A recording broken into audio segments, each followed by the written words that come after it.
Photosynthesis. Process समझना बहुत easy है। सपोज करो ये पत्ती है,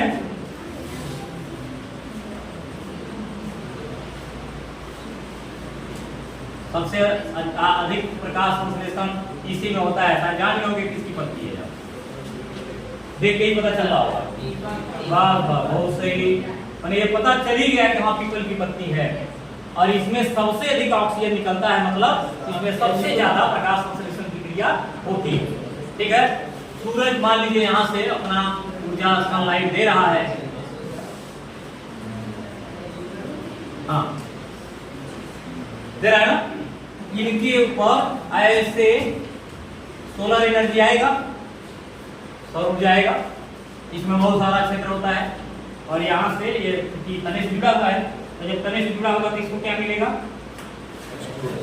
तने से जुड़ा है, जड़ से भी तो जुड़ा होगा, ये जिससे जुड़ा है तना है, तना जड़ से जुड़ा है, तो मान लो जड़ हो गया, जड़ के बाद तना हो गया, तना के बाद शाखा हो गया, शाखा के बाद पत्ती हो गई।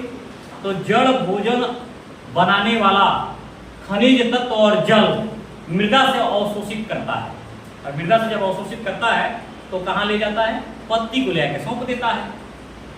कैसे होता है इसका कारण अभी तुम्हारे अगले चैप्टर में है, रसारोहण कहते हैं उसको। जितना तेजी से वाष्पोत्सर्जन की क्रिया ऊपर होगा, पौधे जितना वाष्प बाहर निष्कासित करेंगे, उससे एक ससंजन बल का आकर्षण होता है।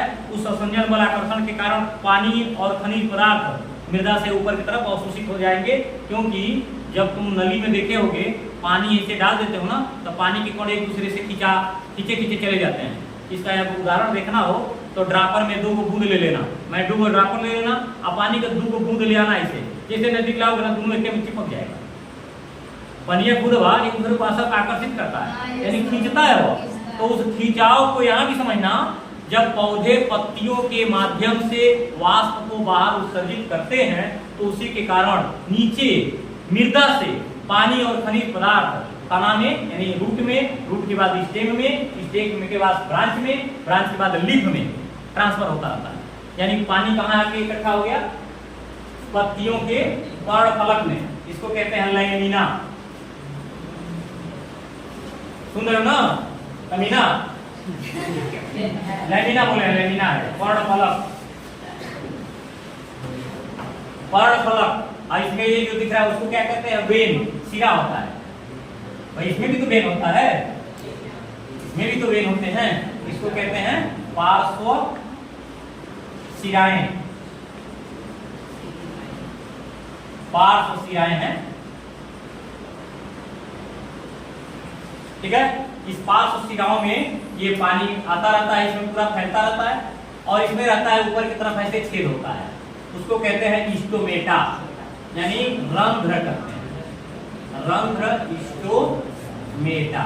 इस स्टोमेटा से पानी का वाष्प बाहर वाष्पोत्सर्जन, वाष्पोत्सर्जन यानी ट्रांसपीरेशन, ट्रांसपीरेशन से बाहर निकलता है, इससे पानी ऊपर चढ़ता रहता है। और इस वातावरण में, इस पूरे वातावरण में क्या है, तो कार्बन डाइऑक्साइड तो है, ये हवा में तो रहता ही है, ये कार्बन डाइऑक्साइड इसी रंध्र से अंदर प्रवेश करता है।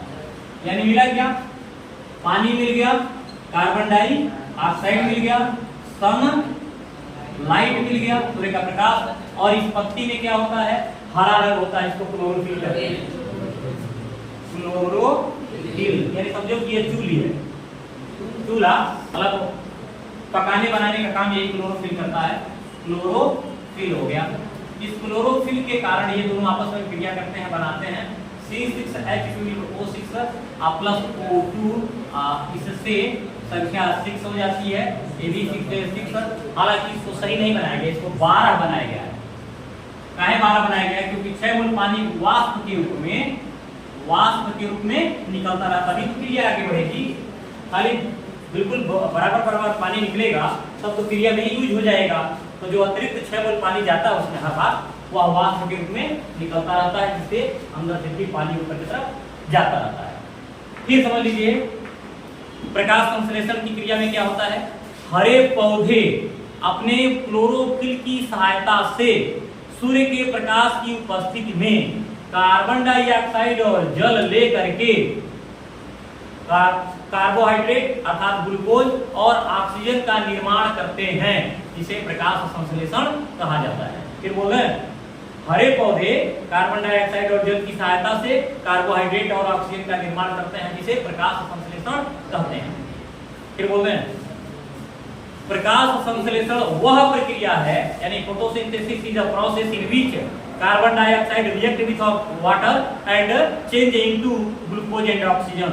Means carbon dioxide and water react to each other in presence of sunlight and chlorophyll and change into glucose and oxygen, then that process is called photosynthesis।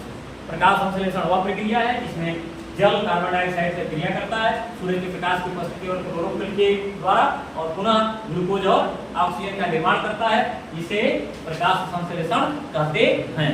ठीक है, सही तुम्हारे सामने बात बता दिया गया है। हाँ, इस क्रिया में दो कार्य जरूर होता है। वह दोनों कार्य क्या है?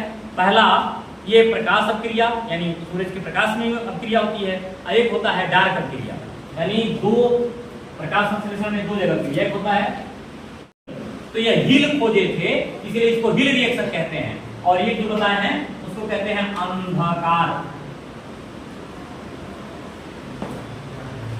अंधकार अभिक्रिया, इसको कहते हैं डार्क